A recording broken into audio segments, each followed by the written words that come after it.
सबसे important chapter जिसका नाम है मौलिक अधिकार, और जो अपने संविधान के भाग 3 में आता है, और जिसका अनुच्छेद है 12 से लेकर 35 तक।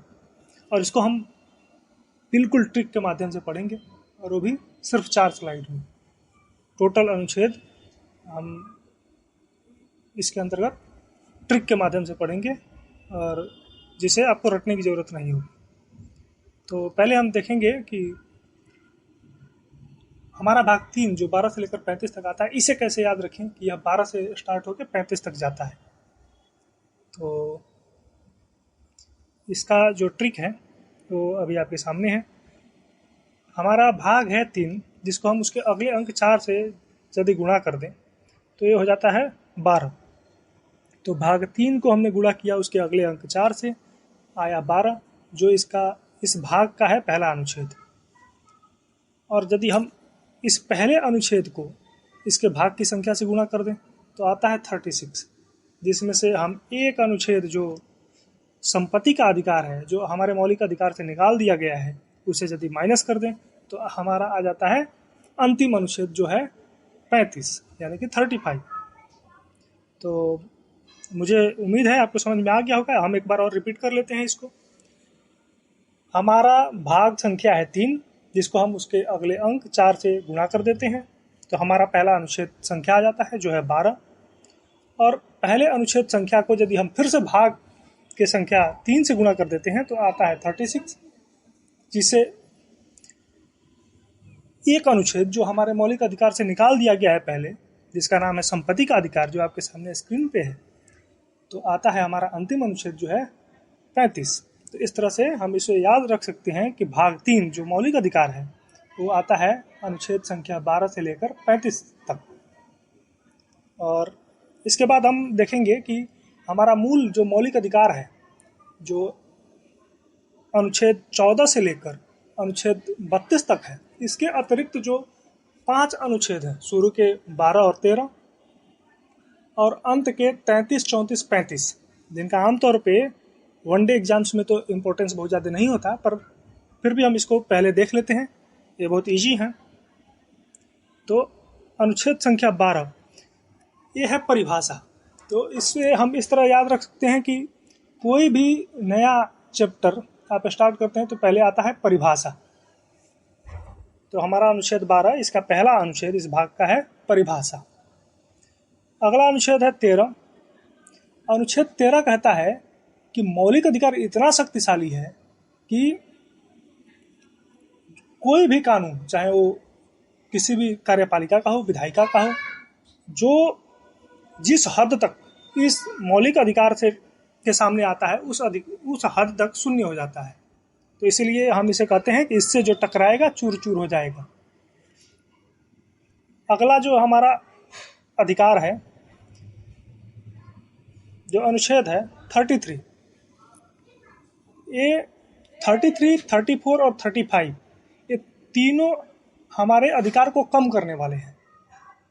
और अनुच्छेद 33 सेना का अधिकार कम करता है कि यदि आप सेना में हैं तो आपके कुछ मौलिक अधिकार कम कर दिए जाते हैं। अगला अनुच्छेद है 34, जो सेना के लिए अधिकार को कम करता है। जैसे कहीं पर भी सैन्य शासन यदि लागू हो जाता है तो वहाँ के लोगों का मौलिक अधिकार घटाया जाता है। तो और अगला अनुच्छेद है 35, जो कहता है कि मौलिक अधिकार सिर्फ संसद के द्वारा ही कम किए जा सकते हैं। तो सेना के लिए और संसद के द्वारा ये जो मौलिक अधिकार हैं वो कम किए जाते हैं, अधिकार में कटौती की जा सकती है। तो ये है अनुच्छेद 33, 34, 35। तो इस तरह से हमने अनुच्छेद 14 से लेकर 32 के अलावा जो 12, 13 हैं या फिर 33, 34, 35 हैं, उनको समझ लिया। इजीएस्ट वे कैसे याद रख सकते हैं। अब हम देखेंगे अनुच्छेद 14 से 32 के लिए क्या ट्रिक है। और इसके लिए ट्रिक है, सामंता ने स्वतंत्रता के लिए संपत्ति सर्वोच्च न्यायालय को दे दी। जैसा कि हम जानते हैं कि सामंता एक्ट्रेस हैं, हीरोइन, आप तो जानते ही होंगे। तो समानता जो समता का अधिकार है, जो पहला हमारा फंडामेंटल राइट आता है, जो अभी 6 हैं, जो पहले 7 थे, और जिसमें से एक संपत्ति का अधिकार जिसे बाहर निकाल दिया गया, तो हमने इसको ट्रिक बनाया है कि समानता ने स्वतंत्रता के लिए संपत्ति का अधिकार जो निकाल दिया गया उसे सर्वोच्च न्यायालय को दे दिया। तो सर्वोच्च न्यायालय, चूंकि अब संपत्ति लिया है सर्वोच्च न्यायालय ने, तो इसलिए यह समानता के स्वतंत्रता के अधिकारों का रक्षण करने वाला है। अब अगली बात आती है कि समानता ने किससे स्वतंत्रता के लिए संपत्ति अपना दे दिया सर्वोच्च न्यायालय को, तो ये है शोषण से स्वतंत्रता के लिए। और उसके बाद आता है कि किसके लिए स्वतंत्रता चाहिए था, तो वो चाहिए था धर्म और शिक्षा के लिए। तो समानता ने स्वतंत्रता के लिए संपत्ति सर्वोच्च न्यायालय को तो दे दी, लेकिन किससे स्वतंत्रता? शोषण से स्वतंत्रता। किसके लिए स्वतंत्रता? धर्म और शिक्षा के लिए स्वतंत्रता। तो इस तरह से हम याद रख सकते हैं कि समानता ने स्वतंत्रता के लिए संपत्ति सर्वोच्च न्यायालय को दे दी, और किससे स्वतंत्रता चाहिए था उसे? शोषण से। किसके लिए स्वतंत्रता चाहिए था? धर्म और शिक्षा के लिए। अब इसी क्रम में यदि हम आगे देखें तो हम देखते हैं कि जो हमारे अभी वर्तमान में 6 मौलिक अधिकार हैं, उसमें कितने कितने अनुच्छेद आते हैं। तो समानता में आता है 5, स्वतंत्रता में आता है 4, शोषण में आता है 2, धर्म में आता है 4, शिक्षा में आता है 2, संपत्ति में आता था 1 जिसे निकाल दिया गया, और सर्वोच्च न्यायालय जो रिट जारी करके समानता के अधिकारों का रक्षण करने वाला है, जिसने संपत्ति लिया है, उसमें आता है 1। अब इसे कैसे याद रखेंगे? इसे याद रखने का ट्रिक है, ऊपर का जो 3 है, समानता, स्वतंत्रता और शोषण, इसका ट्रिक है 50-2, यानी कि 5, 4 और 2। तो इससे हम याद रख सकते हैं कि समानता में 5 है, स्वतंत्रता में 4 है, शोषण में 2 है।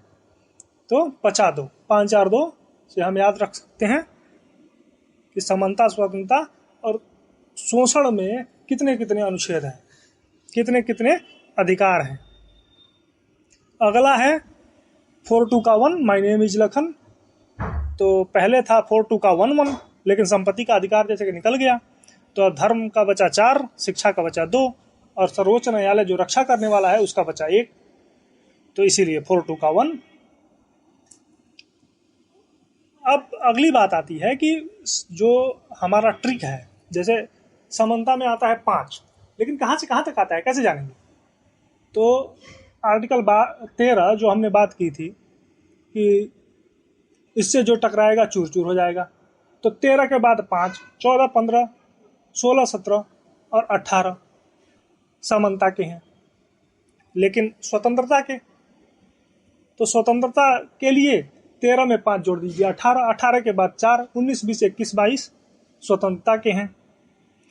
अब जो इसी तरह हम शोषण का देख लेंगे, लेकिन जो नीचे के 3 हैं, जैसे हमें देखना है 33, 34, 35 हमने देखा था सेना के लिए, सेना के लिए और संसद के द्वारा, और उससे पहले सर्वोच्च न्यायालय का है 1। तो इसको हम नीचे से देख सकते हैं कि सर्वोच्च न्यायालय का 1 32 है, और फिर से 1 था संपत्ति का जिसे हटा दिया गया, वो 31 था, और उससे पहले शिक्षा का है जो 2 ठो है, तो उसका हो गया 29-30। और आगे के जो वीडियो हमारा आएगा उसमें हम इसको एक एक अधिकार को ट्रिक के माध्यम से एक एक लाइन में बिल्कुल स्पष्ट 2 स्लाइड के अंदर इस पूरे फंडामेंटल राइट को समाप्त कर देंगे।